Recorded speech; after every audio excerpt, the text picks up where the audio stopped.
Good morning to this Fife Property Show, and good morning to the people from TikTok. Good morning, everybody. I just thought I would stream this on TikTok and see how we get on. I'm not going to get what everybody else gets. You know, these people that go on and go, hey. So is it streaming live now? Yeah, it's streaming live right now. So we'll see what happens. We'll leave it in the background. See there, look. See there, right there. Oh, yes, yeah. Now you see, it's like, wait a minute, I thought he was in a studio. No, it's a green screen. You didn't want to see you didn't want to see what's behind me. Or it's just behind me. That's it, really.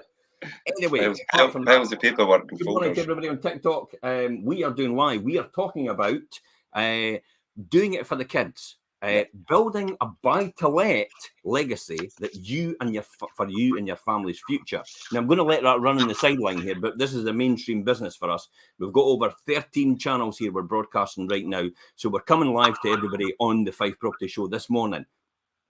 Richard, I'm excited about this because we've talked about this before and touched on it as well. I'm really excited about this. I mean, most people, when you think about it, and I was thinking about when I was walking along the beach this morning, I do that for that reason.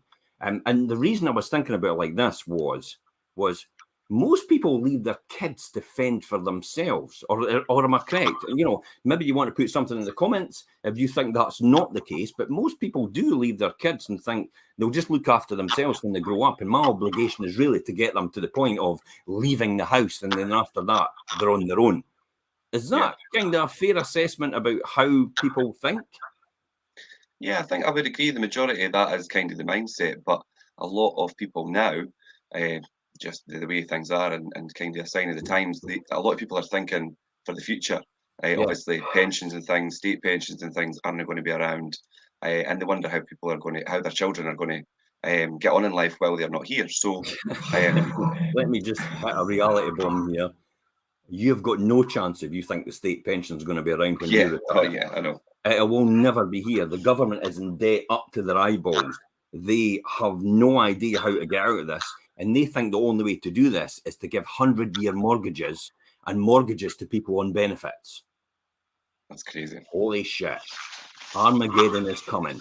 You know, that's what's coming.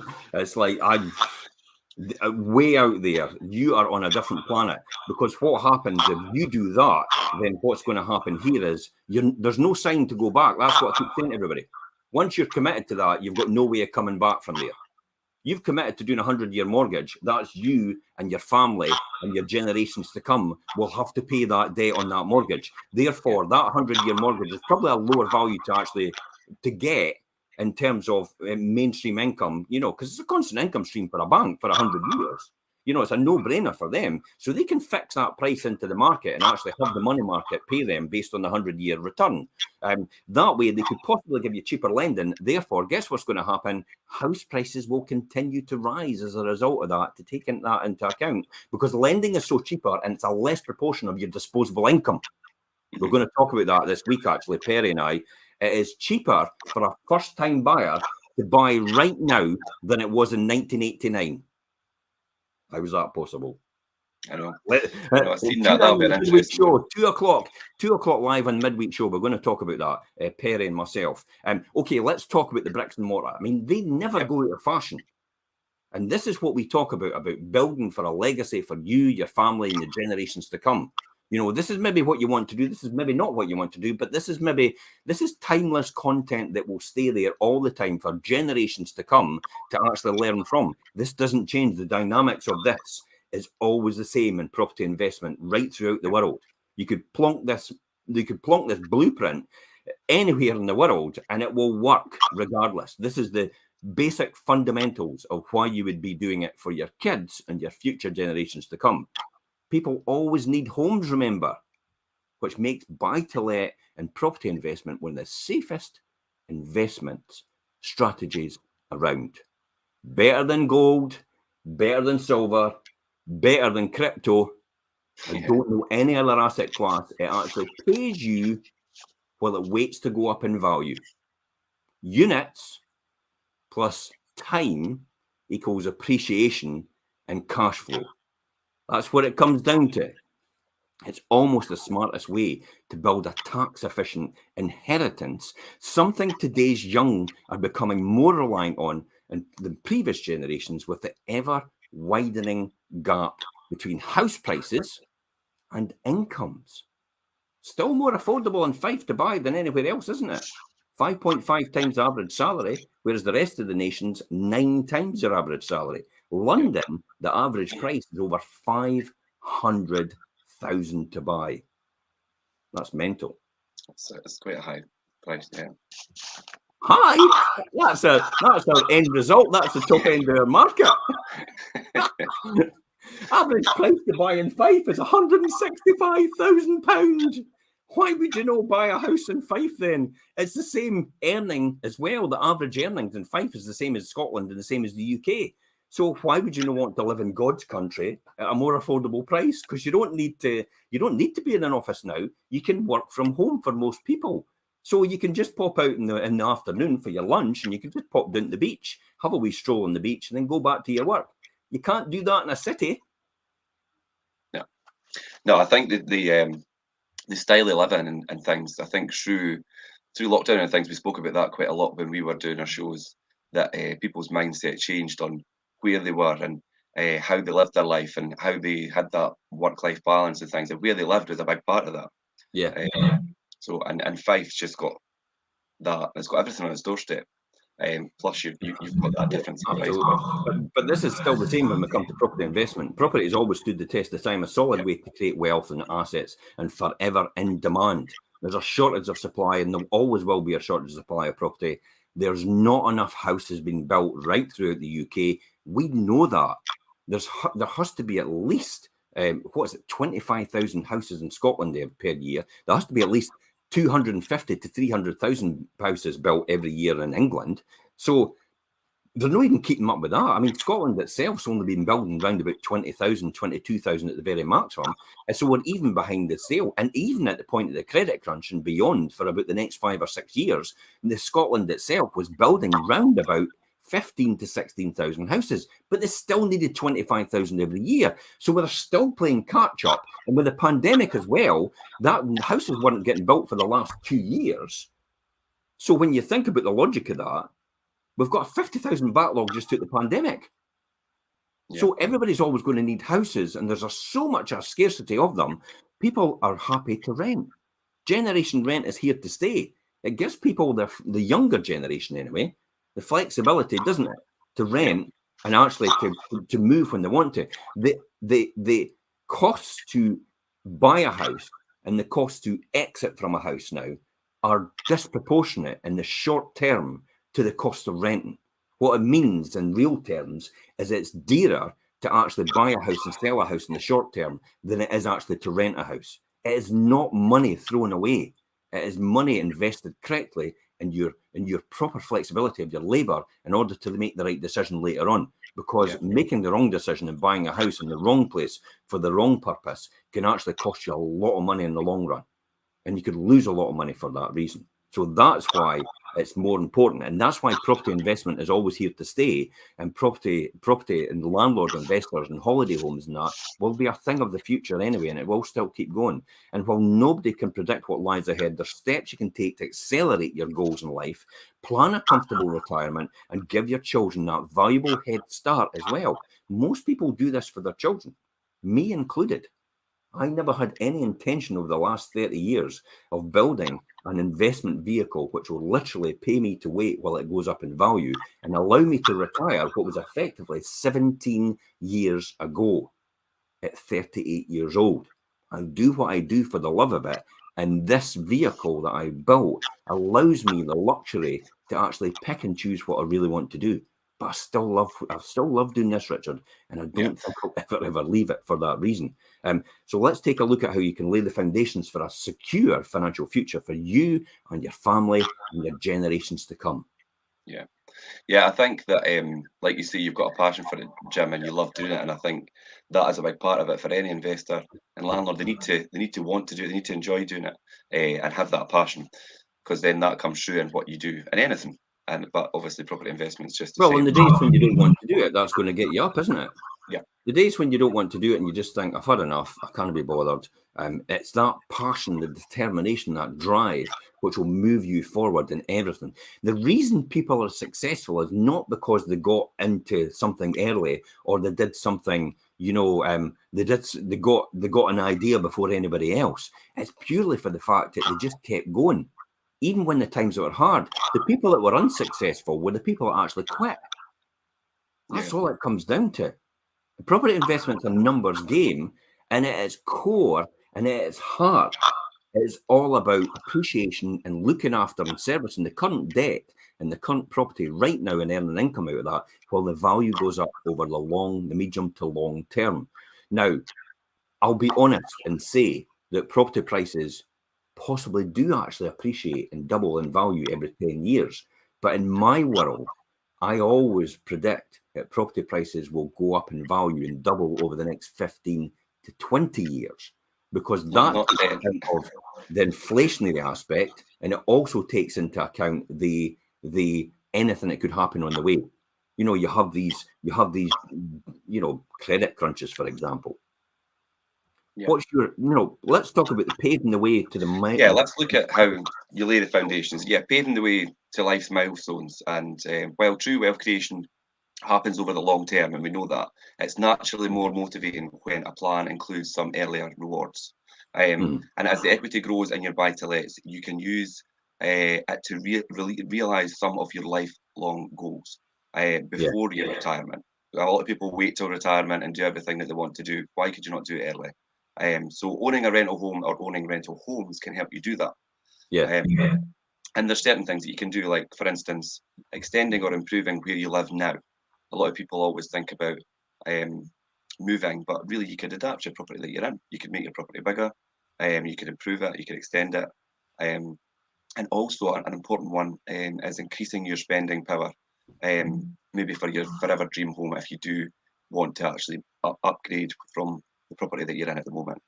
Any other things that you could think of, Jim?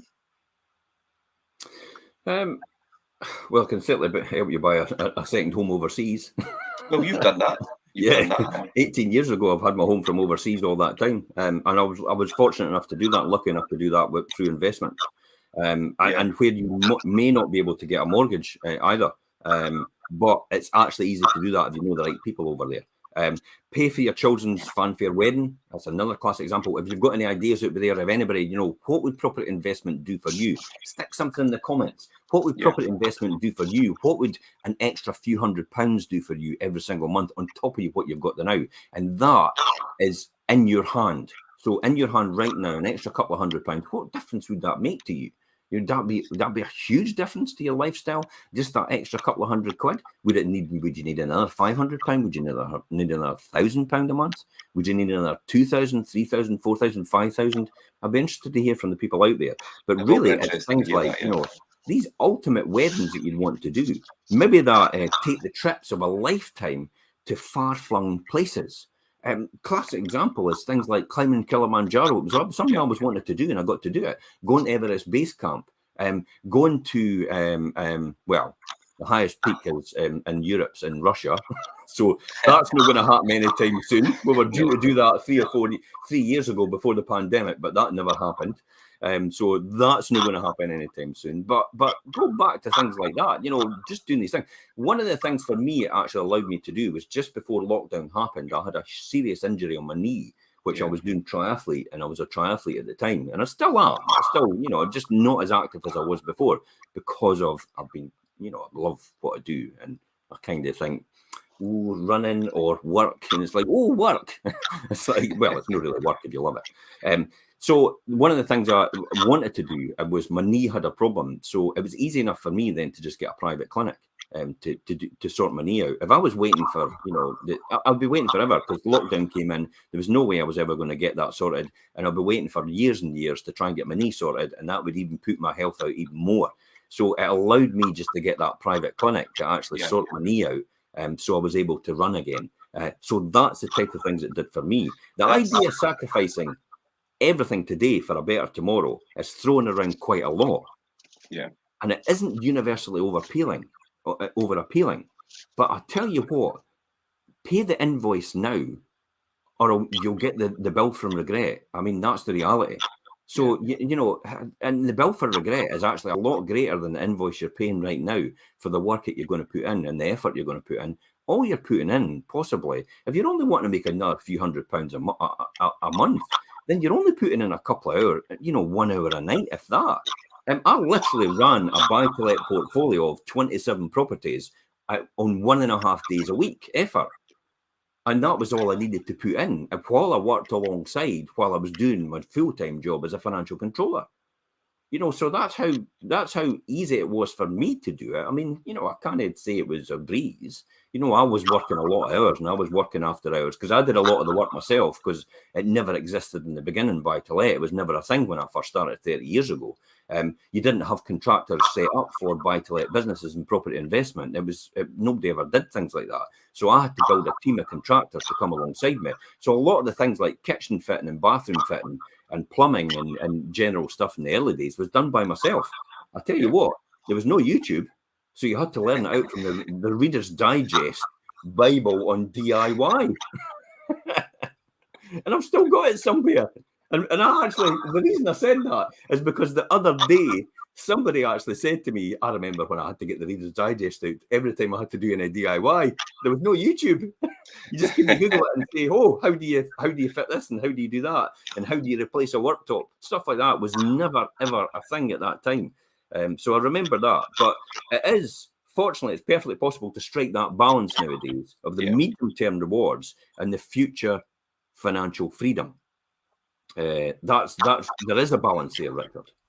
Yeah, there definitely is a balance there, and I think your example there about how you started and the differences with how things are now, it's quite astonishing sometimes when you think about it. But you've done that and you've experienced in that. But I think it must have taken a lot of time, your own time, to do that, and that's the thing. And we spoke a lot about that, about giving yourself back time, and time's the most important thing.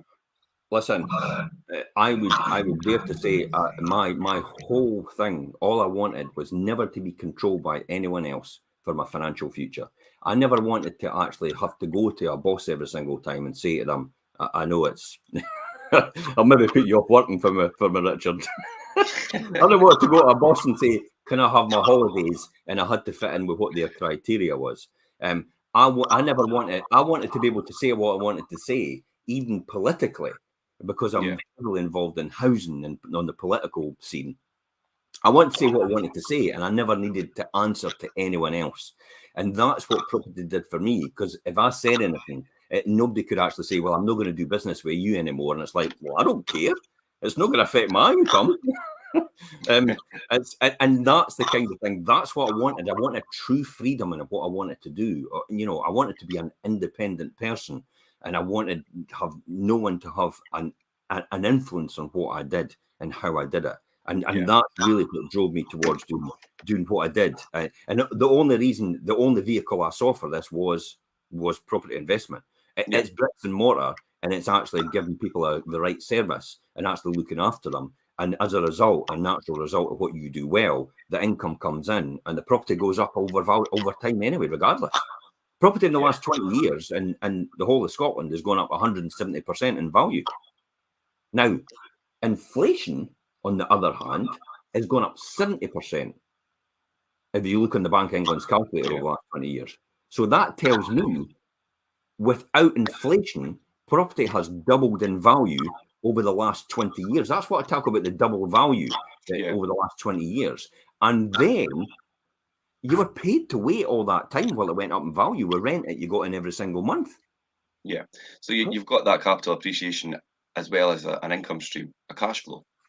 Yeah. And we speak about cash flow as opposed to cash being important as well. But let's have a look at giving children a head start in life.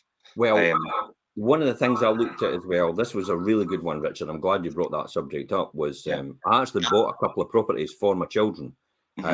Purposely all these years ago, thinking at some point in time they'll want to use these properties. Now I've found out through natural, just over the time with other people and their families and what they did, exactly what I did, Their children really don't want to live in that property. They want their own thing. They want to do their own thing. Choose their own thing. But the great thing about that is then it allows me to then take that property and possibly sell it for them to then go and buy the house that they really want with that money. So it's I've put that investment away for them, almost like my own savings bank and my own something that I'm in control of. I used to phone up Standard Life, and genuinely, this is a conversation I had with Standard Life in the beginning, an investment house, and I had endowments and versatile investment plans with them. And I used to say to them, look, what are you returning every single year? And they were going, oh, well, we're doing about 4 to 6% every single year on your investments. And I went, okay. I says, well, just cash them. And they went, whoa, wait a minute. She says, you've only got 2 or 3 years to actually before it ends. And I went, no, just cash them. Because I can make 25%.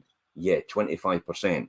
25% return on my capital right now at that point in time as to what you're giving me is between 4 and 6%. So why on earth would and that was 25% with the appreciation. So why on earth would I continue investing in a versatile investment plan if, it was only returning between 4 and 6%? I mean, now it's down to 15% net return, and depreciation on top of that. But that's still a hell of a return considering inflation. That's still a good return, just under 10%. And then you've also got your ongoing income as comes in with what you're doing, and then you've got the appreciation that adds on top of that. So I don't see any other asset class that can actually give you that over the medium to long term. And people ask me, should I go and do something else and all the rest of it and jump from place to place? And the answer to that is no. This is what makes money. I've done it for 30 years, and come hell or high water, it makes money regardless because people need to live in houses. So the average first-time buyer has risen by 6 years since 2007. It's actually gone up a wee bit more, I think, and now stands at 34-year-old for the average first-time buyer. At the same time, Rightmove reports that the solo first-time buyer typically needs $74,000 to buy a home. So that then allowed me to then give my daughter the extra $40,000 she needed to buy her house in Balmullo. She couldn't get a mortgage high enough to get that house, a 2-bedroom semi-detached. So I said to her, I'll tell you what, I'll give you the 40,000 because that's what I'd had for her. And she says, yeah, that's great. I'll give you it back, Dad. And I went, I'm not wanting it back. No, but that's allowed you, because you've built your BuyToLet business and your portfolio, that's allowed you to do that. And obviously give Tony that head start. Whereas a lot of people, I mean, where are people going to come up with 74,500? It's unrealistic, and this will make it worse with the 100-year mortgages. So higher education costs, escalating rents, escalating energy bills, soaring house prices have made it all harder and harder to get on the property ladder. And you can go out there and you can say, oh, it's all you property investors' fault for buying all these properties. Listen, property renting in the 1950s was 55% of the UK stock. Property investment renting now is only about 18% in the UK stock. So private landlords actually are not significant anymore, and they've actually dropped significantly as well. We were a lot higher 2 or 3 years ago, around about 19 to 20% of UK stock. More and more first-time buyers and owner-occupiers have bought properties, and less property investors have actually retracted over the years because of the incumbent legislation that's coming in. And it's just putting them off. So it's actually, there's more houses available for homeowners and first-time buyers than there ever was before in the past 20 years. So that's not a valid argument to anybody out there. So it's all about covering higher education costs. Parents want to do what they can, and investing in BuyToLet property can help you see your children's path as they step out into the world. By what, Richard? What could it do for them? I mean, a classic example, and you know that for your own kids in that, Jim, is providing places for them to go maybe and live in while they study. A lot of people go away to university, and up to Aberdeen, across to Edinburgh and things, so they need to live while they're there. So there's one thing you could do, whether that's buying somewhere for them to rent, to live in, or whether it's helping them rent somewhere over there. And then, like you say, drawing down equity for a deposit to help them buy their first home. I mean, I know you don't draw down equity to do that, but obviously that's an option as well. And I think that gives somebody or a child a really good head start, especially when you look at the amount that the typical solo first-time buyer needs at 74.5 or just shy of 74. Be careful though. There's a wee word of warning here about drawing down equity for your deposit. If you draw down equity from the house and you go and give it to someone else, it might be the case that you might not be able to deduct the interest on that mortgage that you've drawn down because you're not using it wholly and exclusively for business purposes. That's the test from the earned revenue. Everything you do and deduct as an expense has to be wholly and exclusively for the use of the business. So that's why my next house has been bought within the business, and we rent it, and then we will rent it when we actually move into it later on in our life, and actually pass on all our wealth to our children in the right form. So it's not, so we don't fall foul of all what I call the traps, which is the inheritance tax. You've saved all your life, paid tax on all that money, and then they want to take another 40% in it when you die. Really? And all these things that they want to take from you, and yet, you kind of thought, well, I've paid all my life for that, and then all of a sudden, because I've saved my money and no one else has saved their money, I've got to pay for everybody else. I know. It seems really, is really unfair, and I've seen it happen to a lot of people, and them be in that situation. But that brings me on to the next point, and it's giving or handing down a ready-made business for your kids to take over, only if they do share your love of property. They might not want to take it on, but then there's a way around that, Jim, and we've spoken about this before, is if you've got your BuyToLet business set up and it's working and you've got somebody looking after it, they don't need to be that involved. Yeah, I never get involved now anyway. Yeah. The only decisions I get involved in, Richard, is actually saying, I'm thinking about buying that house. What do you think? And then it's like, yeah, great, we'll buy it. And then you go around and sort it all out, just as what you're doing with Balmoral Terrace now.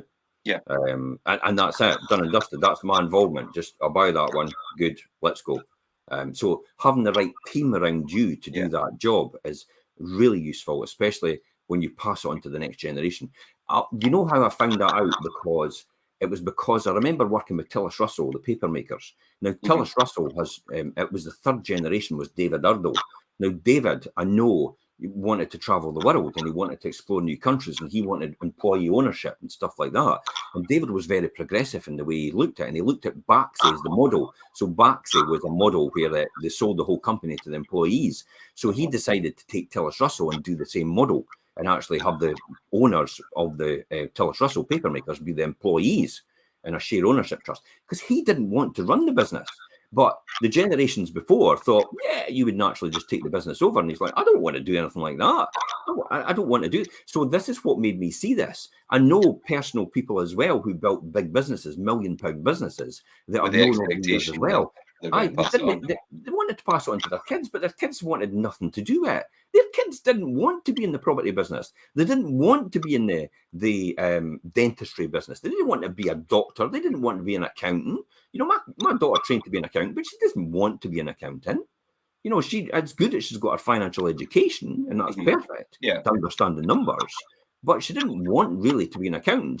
She got taken up and introduced to the two old guys up on the top floor, sitting in this wee office, and they were just quill and ink like Waldorf and so from the that sit on the balcony in the Muppets, like Emerson and Waldorf.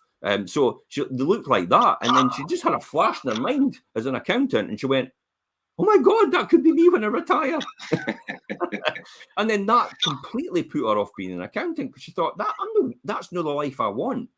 And then that's why property done properly and passed on correctly to the next generation, so they don't need to be involved in it, will provide them with the financial security to do whatever they want, and they'll still have income coming in to help them if they need it, not as a constant income stream. That's the key here, because the property, the investment, if they leave it there, it reinvests and builds a bigger vehicle and actually earns more money and more appreciation over time. And it's there if they actually need it. That's how I use my vehicle.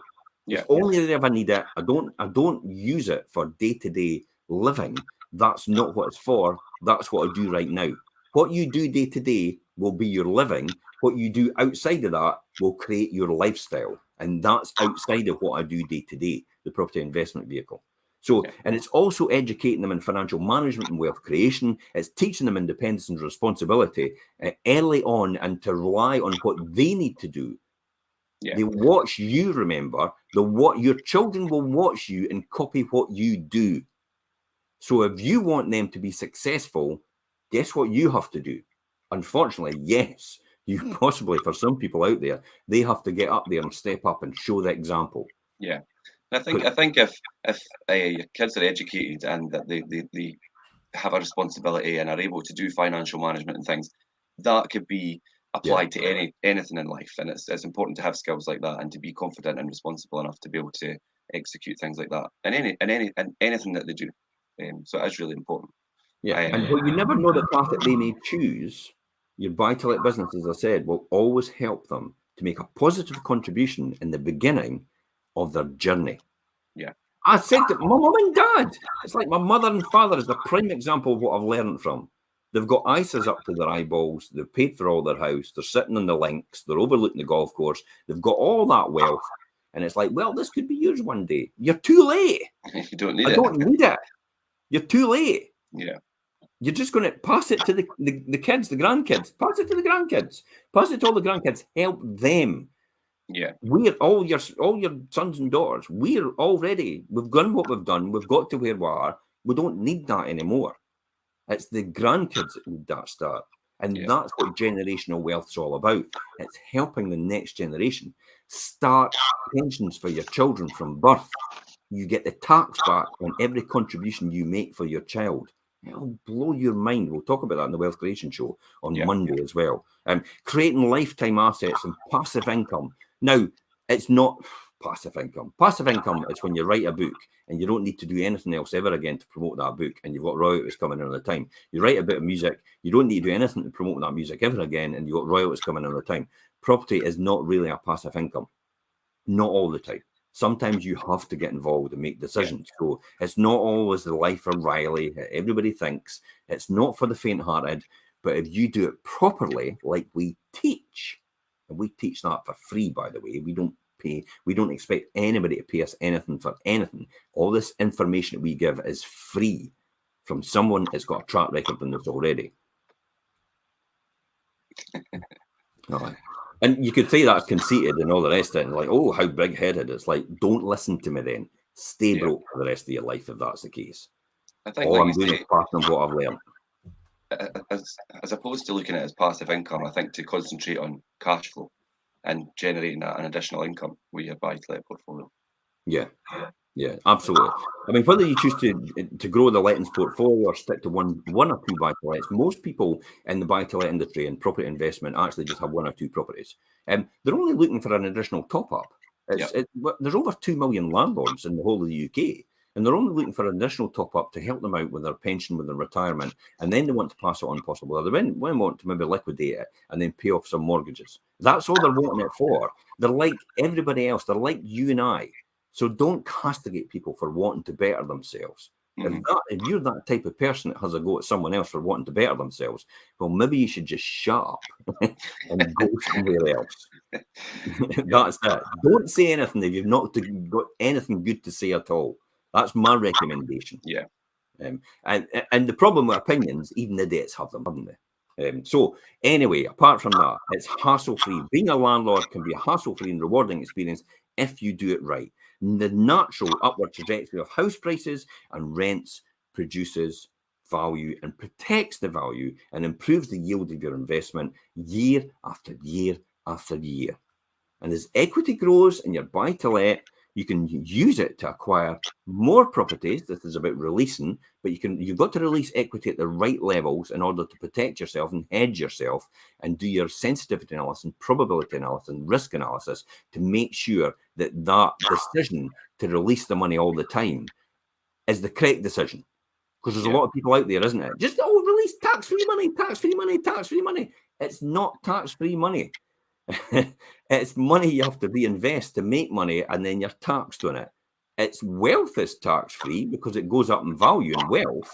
That's tax-free at that point in time. But as soon as you sell or die, you're taxed on it.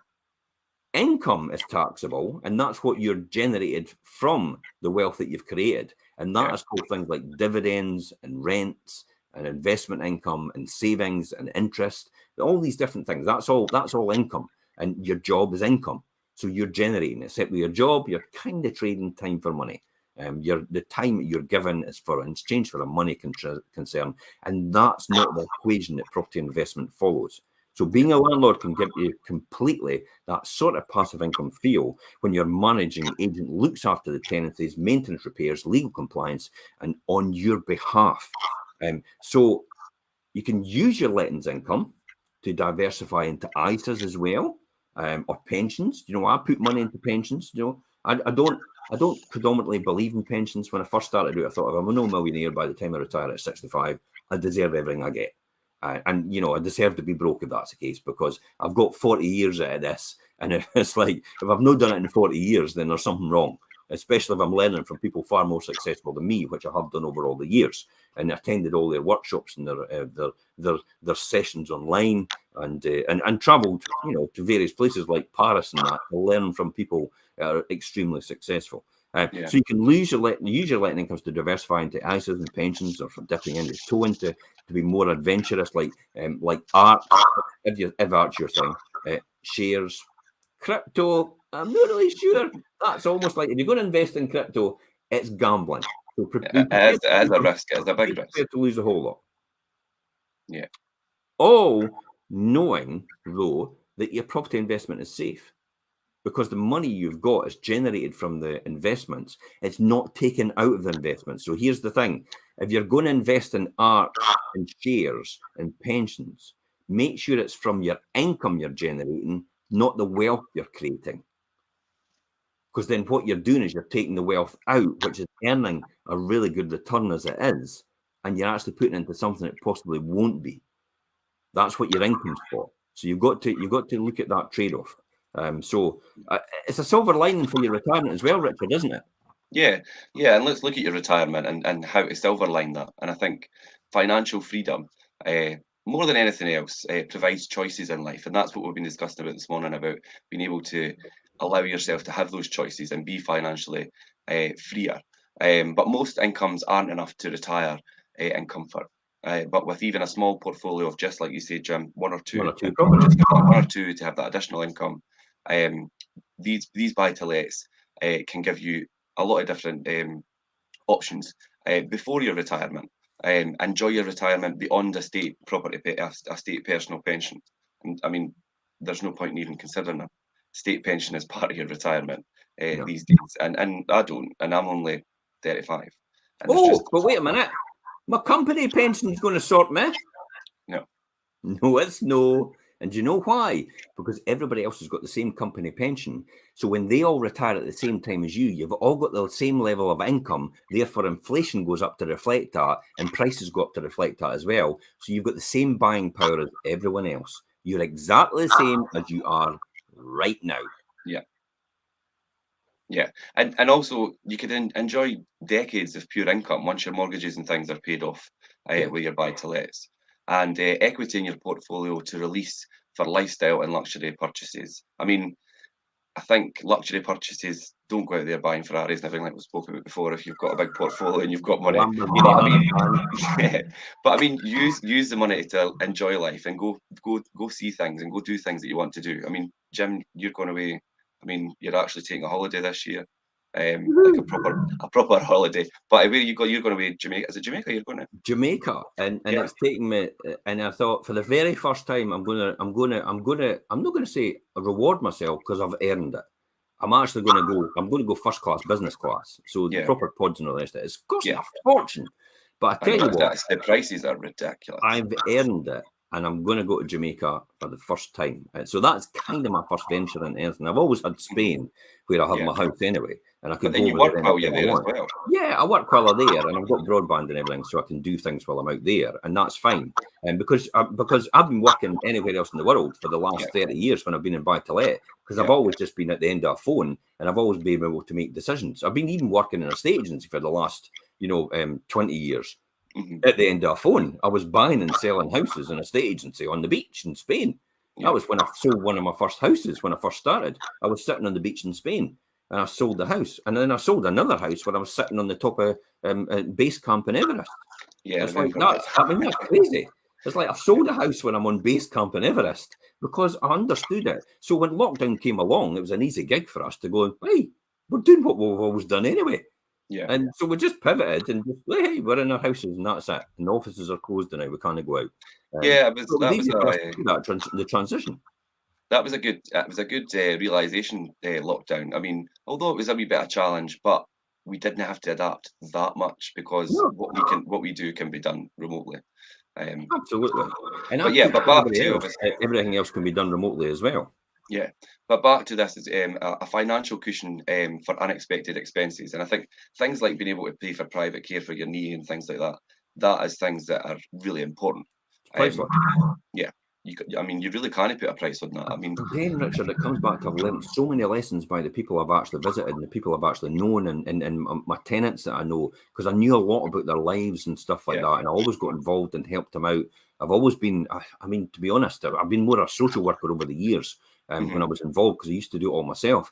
But I used to sit there and I used to have people who were going through dementia. I used to have people that were going through cancer and all these different things. And I saw all these things and I thought, geez, it's like it really was a wake-up call when you're about people like that and think to yourself, that could easily, all but for the grace. I mean, all but for the grace of God, go aye. That's it, really. It's like that could be you as well. I also remember vividly one of my mentors in the very beginning, 30 years ago, saying to me, and he was joking about it. He says, but I mean, when I get to the age of 65 or 70 years old, when I finally retire, he says, I'll be chasing my wife along the beach. That's what I want to do. But he says, I'll be in my Zimmer frame at that time.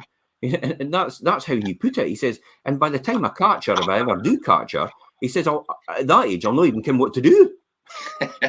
And that for me says everything. And that mental picture still sticks in my mind. And that was one of the big motivators for me. I thought to myself, I wanted to be able to what I wanted to do early enough on in my life. And everybody thinks 55.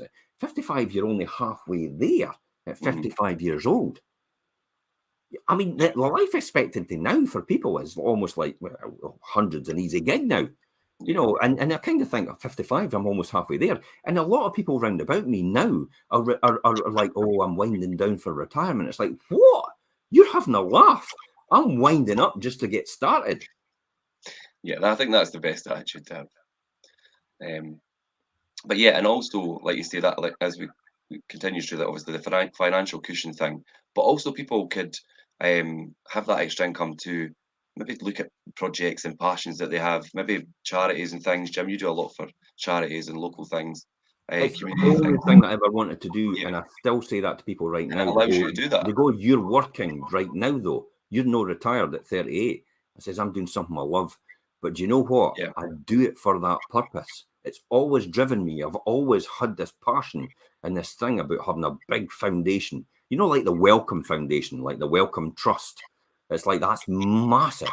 But that helps so many people. That was that family that built that empire. They actually put their shares into trust and said that'll go into charitable purposes for looking after people and putting back into the community. That still floats my boat. It's right out there, right on the top of my agenda. And it will happen at some point in time. But for now, we give a significant proportion of what we do at Fife Properties towards charities. And this year it'll be 30,000. It's our commitment. Come hell or high water, it'll be 30,000. It'll come out of my pocket. It'll come out of your pocket. And we're no bothered. That's exactly why we're here, for that very purpose. Matthew actually is a brilliant point. Matthew, thank you for coming. Morning, gents. Retirement and helping my children in the future are my main reasons I'm getting into property investment. Absolutely, Matthew. Morning, Matthew. I take my heart off you completely. Now is always the right time to get involved, because in 20 years' time, property values have gone up. You'll have been making money all that time in the rent you've been getting as well. If you do it right as an income to reinvest or help people out, and that's why now is always the right time. I have one of my friends who actually 30 years ago was going, I'm still thinking about it, and 30 years on, they're still thinking about it. And I'm retired 17 years ago, where they're still thinking about it. Yeah, and that is, a lot of people do sit and maybe procrastinate rather than actually take action. But I mean, right now, as you said, Richard, you're about to say this, but I'll say this in a more passionate way. Okay. You may have an idea. You may have no idea how much you wish to spend in your retirement or how much money you'll actually need. But how much money you'll actually need, well, look at what you've got right now for provision. It's on ITV or STV right now. They're doing a pension show. Every single week, they've got an episode, and I was watching it, and someone was there at 55 years old or 60-year-old and saying, what I need for retirement. And they says, well, what you got in your pension right now? And they were saying, oh, we've got about 172,000 in your pension. And they told them what that's going to give them when they retire. And they went, I can't live on that. And I'm like, and you know what? My kids have 100,000 in their pension right now, and they're 21, 23, and 28-year-old. Because I started at birth, and I only ever put forward £70 for Tony, £77 for Tony a month, £42 for Ben every single month, and £33 for Scott every single month when I did that. And that's all I've ever put in from all that time. That is nothing I put aside. So when I got a salary rise, I thought, what can I do with that? I'll just put it towards savings to the future. I'll put it to an investment fund. I'll put it to the kids' pensions. I'll put it to mine as well. And that's all I ever did with these rises. And I lived on what I had. I disciplined myself to do that. We're going to talk about that more on the Wealth Creation Show at 12:30 on Monday. We're going to be talking about that live. But will you want to live closer to your family when you're thinking of the move side, or you want to travel the oceans? You have to make sure you can't just wait till you get there and say, this is what I want to do, and say, shit, I've not got the money. You need to have a plan. By that time, you've had it. You're too late. You're absolutely too late at that point in time. So you need to have the realization and the guts to actually face up to it right now and say, where am I right now? Where am I going to be in the future? And plan yourself towards that. It's not a depressing thought, remember. It is empowering yourself and taking control back of where you want to be. And if you're struggling in that, listen to our Wealth Creation shows. There's loads and loads of free podcasts we've got online for the Wealth Creation Show on our YouTube channel, and we put it on all the time. It's timeless content. You can go back and you learn from it, because you don't know what you don't know. And I'll guarantee you, and I'm going to talk about it, how you could possibly put £10,000 away for the next 10 years at 15% appreciation, and you could be a millionaire in 10 years' time. Hello. That'd be worth listening to. Yeah, go talk about that Monday, actually. So buying to let today can give you more security and options later on in life. Planning and tax-efficient inheritance. That's another one as well, isn't it, Richard? Yeah. Planning a tax-efficient inheritance is a really important one, and a big concern for parents is that so much of what they leave to their children could be eaten up by the taxman, and we know that, and we've seen it happen. The current inheritance tax threshold is £300,000, with 40% payable on anything above that. While the rate has been frozen until 2026, it could increase after that. I mean, think about this. This is criminal. This is criminal. When you look at this is the government. The inheritance tax threshold is 300,000. That's basically the cost of most people's homes now when they finally retire. So when they pop their clogs, everything they've got, including their house up to 300,000, is going to wrapped up in an estate, and it's actually going to be 40% right off the bottom line, and you're done. But that money has been taxed already. You went to buy your house because you made income on it and had to pay all that tax on it. So you're paying tax on the tax. On the tax on the tax. We spoke about earlier in the show. Again and again. That is not right. That is criminal as far as I'm concerned. The biggest pyramid selling scheme in history is the taxation system for the government. Because the idea of pyramid selling and how you know something's pyramid selling is when the money goes up, does the value flow down? I don't think it does, especially not the national health insurance system. There's billions that go into that every year. And do we actually get the return that we should be getting? Look at the waiting lists we've got. Look at the people not getting medicine and medical help at the need. That is the biggest criminal system of taxation. Yeah, definitely. And I think Matthew's saying there as well, and definitely absolutely taxed and taxed money. Definitely, Matthew. But with the right strategy in place, you can ensure that more of your estate from your buy-to-let passes on to your children. So, and the ways of doing that, obviously, if you purchased your rental homes in the name of a limited company, we spoke about that, and several shows, and always cover it. Make your family member shareholders, and that's the way of the most wealthiest people in Britain, if not the world. Actually, if you go to most of their companies, the limited companies, you'll see they've got shares in their children's names, but they've got them in trust. So you'll see that every single time, and that's succession planning. And that's why you set your limited company. If this is your thought process, that's the only way you can do it. Because if you buy it in your own name, it becomes part of your estate, and it's not easy to pass on. Plus the fact if you get mortgages then in your own name to then leverage your position, then when you pass on, your mortgages go with you. That's them liquidated. You have to pay them back. So the house has to be sold. You can't pass that asset on to your children there. I would never chop down the tree that bears the fruit unless it's absolutely necessary, unless you think there's a bigger value to that, because it's bearing the money every single time regardless. So absolutely right, Richard. It's limited company if you want to make your family members shareholders. What else can we be thinking about? Yeah, I mean, as you say, holding on to your buy-to-let properties in a trust for your children can help you avoid setting home stamp duty surcharges if they don't yet own the home. And you could reduce your inheritance tax payable by your children when you donate more than 10% of your estate to charities, local sports clubs, or political parties, if you want to do that. But there is ways and means of obviously navigating through that, so that isn't as detrimental from a tax point of view. And by planning in advance with the help of an expert tax advisor or somebody who knows what they're talking about, you can provide. That's the key here, and qualification here, Richard, is definitely this is our opinion. Remember, we're not experts at tax planning. Always speak to a professional. I know I trained as an accountant, but it's been a fair while since I've done that. But I'm only telling you what I would do personally, and that's the same with the wealth creation shows. What I'll do personally, and but if you're wanting proper tax planning, then you go to a proper tax expert for that. Now, generally, what I do, Richard, is the first thing I'll do is if I've got an idea about how I think things will work, then I run it by my accountant. I send them the information. I say, could you give me an extrapolation? You know, in other words, a projection of how much tax I'll pay if I do this and I do that and I do this. And they go, that's that amount. And that's how much your company will pay. And then they go, right, okay, so can you tell me what it would be if I did that and that and that? And they go, well, that's your amount and that's what your company would pay. Now, every single time you find in these scenarios, what I'm doing is the amount of tax you pay is exactly the same. But what I'm doing is making it so tax efficient for me to get an income, which is higher. So all I'm doing, so I get an income higher, but the limited company I've got still pays a higher tax as a result. So the overall tax burden that we're paying is actually the same. So we're not avoiding it. It's just that personally for me, I've got a better tax advantage, but my company pays a higher tax rate as a result. So the tax burden is the same overall. You're still paying your fair share. You're not evading anything. All you're doing is avoiding it for you as you, but then your limited company still has to pay that tax. That's dividends.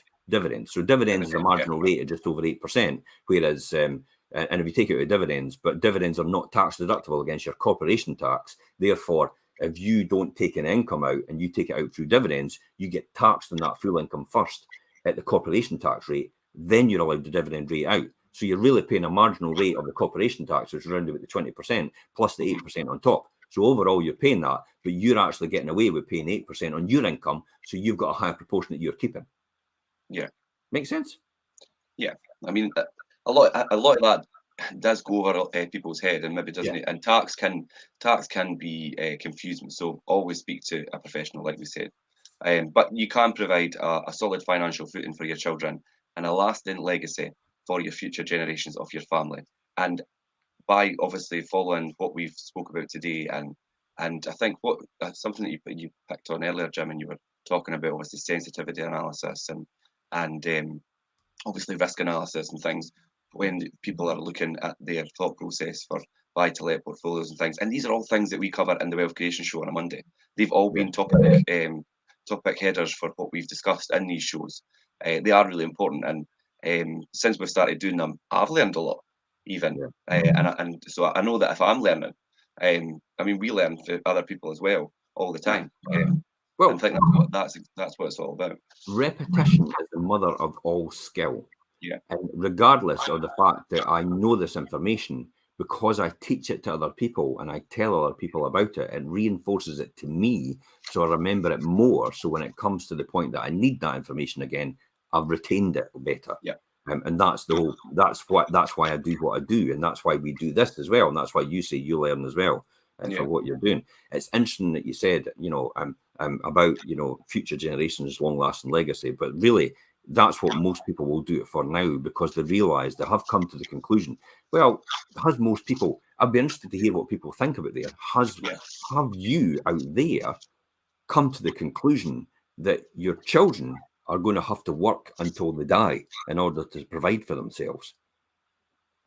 Because if that's a the lot of case, people have come to that realization. then you'll be planning right now to make sure that what you pass on. The last thing you should do, I say every single time to a lot of people, is go to your lawyer and speak to your lawyer if you're in a house that you own outright and you've maybe got implications of inheritance tax planning or possibly long-term care, and actually consider at this point in time whether you should actually give your children the ownership of your property. And folk will go, oh my God, because I don't really trust my children. Some of them children are away on a left field somewhere and away out there, and you think, oh my God, I couldn't give them that.